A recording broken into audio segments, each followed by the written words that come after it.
Well, welcome back, everybody. I'm glad you guys are joining me today. And former sniper in the military, Corey Mills, Republican out of Florida, one of the representatives, went on CNN and left the host absolutely floored with the bringing up the questions of, was this intentionally done by the government, and laying out his case for that happening. Absolute astounding video. You guys need to watch this. Let's go ahead and take a listen to this video as Corey Mills breaks it down. I look at all of these things, and I look at different videos where an assailant will pull a firearm on a law enforcement officer, and the first thing they do is they immediately pull and draw and mitigate the threat and the risk. I ask why the local law enforcement officer did not do so. The other thing is that when you set up an advance team, I keep hearing this about the perimeter elements. Yeah. The perimeter is actually established by your threats that are in the area. So if I don't have any threats outside of 100 yards, okay, fine, I can cordon off a certain area. But if I have a building 160 yards, perfectly adjacent to the stage, that's an obvious threat, especially with an elevated position that has overwatch. Mm-hmm. That's a sniper's paradise. And we talk about Eagle's Nest. You also have, which no one talks about, but the water tower. So what I'm hearing from you is it's not a failure on the ground for sure, but 100%. Also a failure in advance. I think it's a failure in advance. I think it's a failure to have the counter snipers to be able to establish their range fin and their sketch maps. I also heard we've also learned that local snipers were stationed inside that building. At the time. I haven't heard that piece of it yet, but that doesn't necessarily make sense unless they were actually in a window which was backed off, because a lot of times you get yourself in there. Sometimes you expose your rifle in a way to try and do a force protection or a show of force that actually stops things. Others are actually more tactical where they'll sit back a little bit, but a sniper for the law enforcement is only trained to shoot about 75 yards, unlike your counter sniper teams that are on set. But here's my problem. In having done this for so long, they always say the adage of ignorance is bliss, and I think that's true. I've done thousands of advances. I've done thousands of counter sniper operations with our teams in Iraq and Afghanistan, etc. The amount of negligence, the amount of mistakes that was made here, I have a very difficult time not leaning myself towards this was intentional as opposed to fecklessness. But wait, talk to me about that. I actually heard you say this right the day after, which I wanted to ask you about. What do you mean intentional? I mean an intentional failure on the part of... No, I wouldn't say an intentional failure on the part of, but I got to just, I sit here and I scratch my head, and you don't want to be the conspiracist. You don't want to be the person. I'm telling you, because that's what it's leaning toward. No, I know. And that's the issue, is that you walk this fine balance of, you're not trying to be a conspiracist, but you look at it and you go, how could this have gone so... But it's one thing if someone on the street says it. It's not. You, Corey Mills, member of Congress, former sniper, you saying it. It makes my eyebrows go up. When you say you're walking the line on this, intentional what? It almost seems to me, and I think that an investigation is necessary at this point within Congress, not just the FBI, not just others.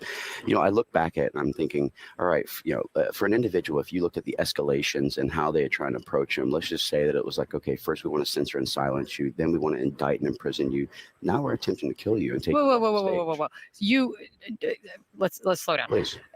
I'm hearing two things from you. I don't want to jump ahead of things, but I'm also hearing you jumping ahead of things. Well, actually, I'm just looking at all the different possible capabilities. One of the things as a military member, one of the things as a person who's running the special operations communities before, one of the people who's actually done this is that you look at all potential analysis, right?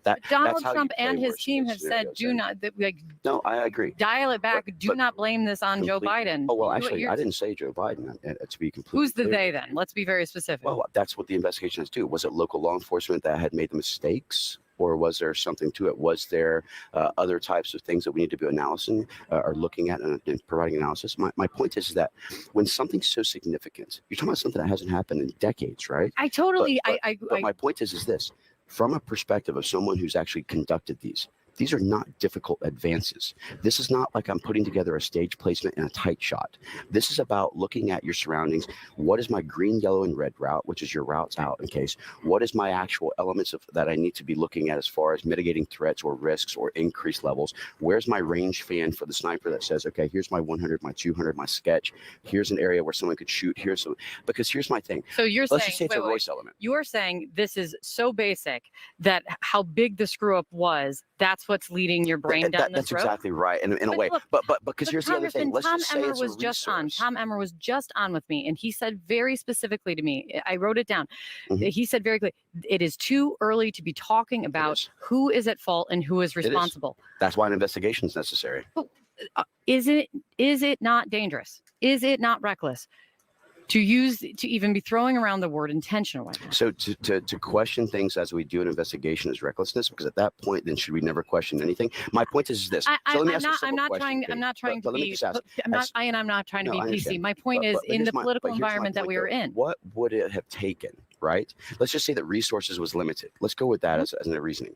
So how many times have you seen where they just put a police car inside of a parking lot with not an officer in it and just leave the lights on as a deterrent? Why couldn't that have been a simple thing that was placed in? Why couldn't we have said to the owner of the actual AGR company, hey, look, we don't want to disrupt your business, but we also want to make sure your parking lot is clear of people trying to park in there for the rally. Why don't we place an officer there? My point is that this was too easy of a solution. And when I think about 160 I'm just so uncomfortable with even having I'm uncomfortable with having to say it. Trust me, my whole point is that I would like to look at this and say, where was the mistake made? How can we correct it in the future? Why was this actually done? But I think that this does warrant a J13 type of commission where we can actually look at it and say, let's investigate and find out why this happened so it doesn't happen to anyone. This is not about a political thing. This is about, we had an attempt to assassinate a president. Mm-hmm. We really need to understand what a serious matter this is. And this was a milliseconds or millimeter difference between this being an attempt and this being an assassination.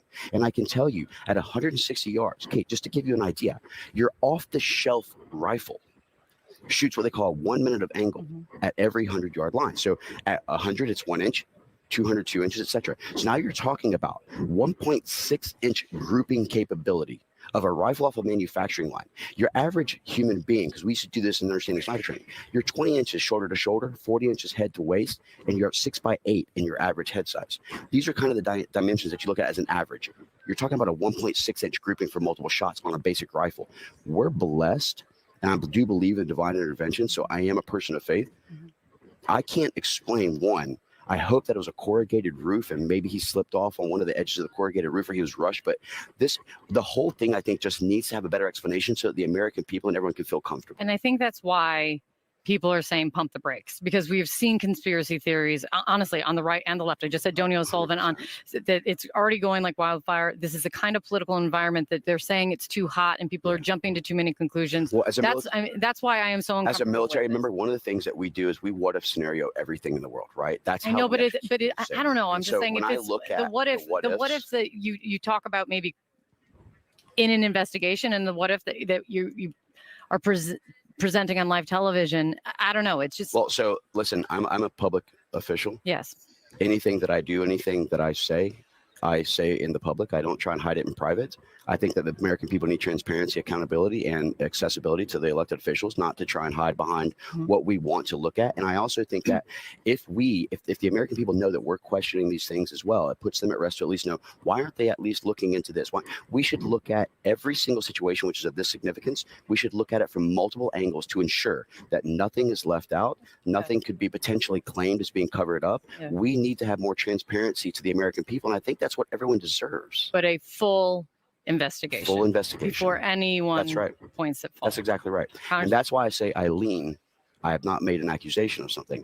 I just want to make sure we're covering our bases to ensure that we get a proper investigation at all levels to ensure this doesn't happen again and that our president can be safe. Congressman, thank you for coming in. Thank you very much. Wow, he's absolutely right. We should be questioning what happened, and we should be demanding a full investigation. Corey Mills did an excellent job breaking it down for the CNN reporter, which he left floored by even bringing up the situation and insinuating that it could have been a lapse in the government's job to protect President Trump. Anyway, let me know what you guys think in the comments down below. Of course, you guys can follow me on all my social media, all linked in the description down below. Don't forget to hit that like and subscribe button, and until next time, I'll see you guys later. Have a great day.